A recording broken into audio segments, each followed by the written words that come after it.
প্রয়াত বুদ্ধদেব ভট্টাচার্য তার স্মৃতিচারণা করতে গিয়ে কিছুক্ষণ আগেই বলছিলাম 1944 সালের 1 মার্চ উত্তর কলকাতায় জন্ম বুদ্ধদেব ভট্টাচার্যের।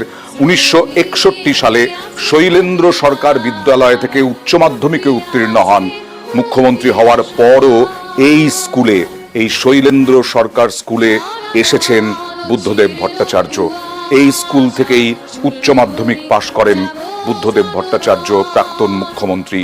তার প্রয়াণে এই স্কুলেও শিক্ষক শিক্ষিকারা শোকাহত, বর্তমান শিক্ষক শিক্ষিকা থেকে পড়ুয়ারা।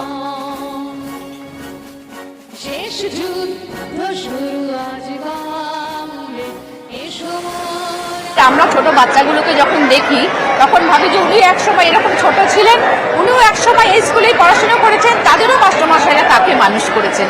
তিনি একসময় মুখ উজ্জ্বল করলেন, এই স্কুল থেকে বেরোলেন, আবার সেই পশ্চিমবঙ্গের অভিভাবকও তৈরি হলেন। তা আমাদের দেখাটা ওই জায়গাটাতে, আমাদের অভিভাবক চলে গেছেন।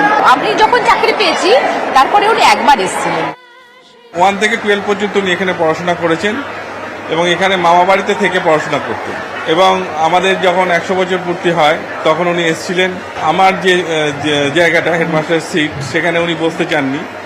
এই সামনে যে সিটটা রয়েছে এখানে উনি বসেছিলেন এবং উনি বলেছিলেন যে ওই সিটে বসার যোগ্যতা আমার নেই। এবং আমাদের স্কুলের নানান কাজে, লাইব্রেরির উদ্বোধন ইত্যাদি সবেতেই উনি আমাদের সাথে অংশগ্রহণ করতেন এবং সবাইকে খুব বলতেন যে আমি শৈলেন্দ্র সরকার স্টুডেন্ট ছিলাম। এবং আমাদের যথেষ্ট কোনো কাজে গেলে রাইটার্স বিল্ডিংয়ে রেসপেক্টও করতেন।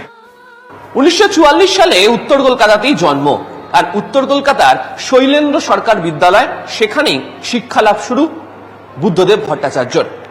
প্রয়াত মুখ্যমন্ত্রী বুদ্ধদেব ভট্টাচার্য এই খবর আসার পরপরই এই স্কুলের যারা শিক্ষক শিক্ষিকা এমনকি ছাত্র রয়েছেন তারা প্রত্যেকেই স্মৃতির অলিন্দে ডুব দিয়েছেন। বিভিন্ন সময় নানা কাজে নানা সাহায্যের জন্য এই স্কুলের একাধিকবার বুদ্ধদেব ভট্টাচার্যর কাছে সাহায্যের জন্য যাওয়া হয়েছিল এবং তিনি সেই সাহায্যও করেছেন। এমনকি এই স্কুলেও তিনি মুখ্যমন্ত্রী থাকাকালীনও এসেছেন, পরবর্তী সময়েও তিনি এখানে এসেছেন, বারবার ধরে খোঁজ নিয়েছেন তার প্রিয় শিক্ষা প্রতিষ্ঠান সম্পর্কে। 1961 সালে এই স্কুল থেকে পাশ করে তিনি চলে যান প্রেসিডেন্সি কলেজে উচ্চ শিক্ষার জন্য। আর প্রয়াত বুদ্ধদেব ভট্টাচার্য এই খবর পাওয়ার সাথে সাথেই শৈলেন্দ্র সরকার বিদ্যালয়ে যারা ছাত্র শিক্ষক অভিভাবক যারা রয়েছেন তারা প্রত্যেকেই শোক জ্ঞাপন করছেন। ক্যামেরা কুণাল চৌধুরীর সাথে আবির ঘোষাল, নিউজ 18 বাংলা, কলকাতা। দেখাচ্ছিলাম কিছুক্ষণ আগেই ওসমান, বুদ্ধদেব ভট্টাচার্যের সারথি, দীর্ঘদিনের সঙ্গী আর কয়েক বছরের সঙ্গী যারা। তিনি তো এই 2018 সাল থেকে দীর্ঘদিন রোগ ভোগে ছিলেন, নিঃসঙ্গতার অন্তরালে আর জীবনাবসান। গত 4 বছর ধরে বুদ্ধদেব ভট্টাচার্যর সর্বক্ষণের সঙ্গী 2 অ্যাটেন্ডেন্ট। চোখের জলেই বুদ্ধদেব ভট্টাচার্যকে বিদায় জানালেন তারা।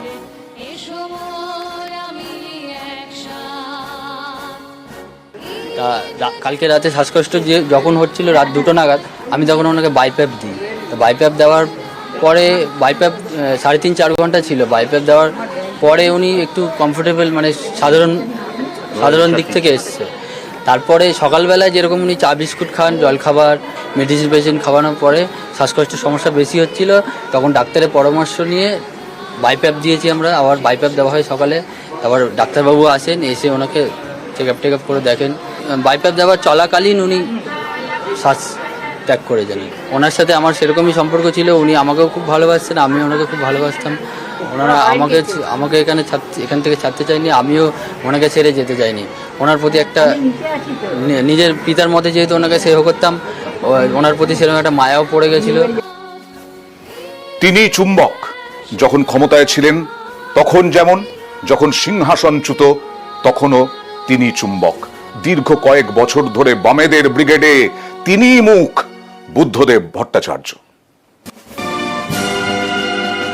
2000 সালে জ্যোতি বসুর হাত থেকে তার হাতে রাজ্য শাসনের ব্যাটন। সেই থেকেই ব্রিগেডে বামেদের মুখ একজনই। মঞ্চে উঠে তিনি হাত নাড়তেই দর্শকদের গর্জন। তিনি চুম্বক, তিনি দলের হয়ে আক্রমণের মুখ। দেশের অবস্থা ভালো না, বিজেপি বিষ ছড়াচ্ছে, একটা সর্বনাশের কিনারায় গিয়ে দাঁড় করিয়েছে এই সরকার এই রাজ্যকে।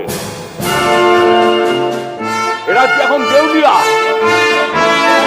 যুবকদের ভবিষ্যৎ নেই। এই সরকার চলছে সমাজ বিরোধীদের সরকার। তিনি স্লোগান তুলেছেন, কর্মী সমর্থকরা গলা ছেড়ে গলা মিলিয়েছেন। বিজেপি হটাও, তৃণমূল হটাও। তাঁর বক্তৃতা শুনতে কোচবিহার থেকে ক্যানিং দল বেঁধে কমরেডরা হাজির কলকাতায়। সামনে লড়াই, সামনে লড়াই, এ লড়াই লড়তে হবে, এ লড়াই লড়তে হবে, এ লড়াই জিততে হবে। 2015 সালের 27শে ডিসেম্বর শেষবার ব্রিগেডের মঞ্চে ওঠেন বুদ্ধদেব ভট্টাচার্য। তার 4 বছর আগে মুখ্যমন্ত্রিত্ব খুইয়েছেন। নন্দীগ্রাম নেতায়ের জন্য ভুল স্বীকার করে দলেরই একাংশের সমালোচনার মুখে পড়েছেন।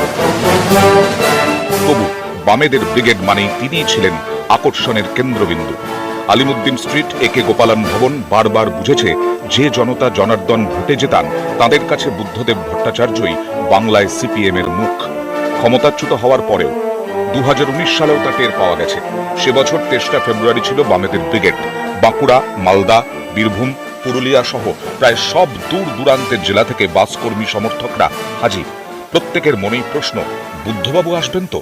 যারা টিভির সামনে বসে তাদের মনেও একই প্রশ্ন। দুপুরে তিনি এলেন। ভিড়ের মধ্যে দিয়ে রাস্তা করে মঞ্চের পাশে এসে দাঁড়ালো তার সাদা অ্যাম্বাসাডার। তাতেই ব্রিগেডে উঠল স্লোগান। আবারও বোঝা গেল রাজ্যের প্রাক্তন মুখ্যমন্ত্রী বুদ্ধদেব ভট্টাচার্যের জনপ্রিয়তা বামেদের মধ্যে এতটুকু কমেনি। সাদা চুল, একমুখ দাড়ি, ধবধবে সাদা ধুতি পাঞ্জাবি পরে তিনি বসে রয়েছেন গাড়ির ভেতরে। নাকে অক্সিজেনের নল লাগানো। কর্মীদেরও তো অক্সিজেন দরকার, তাদের কাছে বুদ্ধদেব ভট্টাচার্যই অক্সিজেন। তাকে সবাই মঞ্চে দেখতে চাইছেন। তিনি কি আর ঘরে বসে থাকতে পারেন? পারেননি। অসুস্থ শরীর নিয়েই শেষ পর্যন্ত পৌঁছে যান ব্রিগেডের সমাবেশে। কিন্তু চিকিৎসকদের বারণ, ধুলো ভরা ব্রিগেডের মঞ্চে উঠলে শারীরিক সমস্যা হতে পারে। তাই গাড়িতেই বসে রইলেন, বক্তৃতা দিলেন না ঠিকই, তবু তিনি কেন্দ্রবিন্দুতে। তিনি চুম্বক। চুম্বকের নাম বুদ্ধদেব ভট্টাচার্য।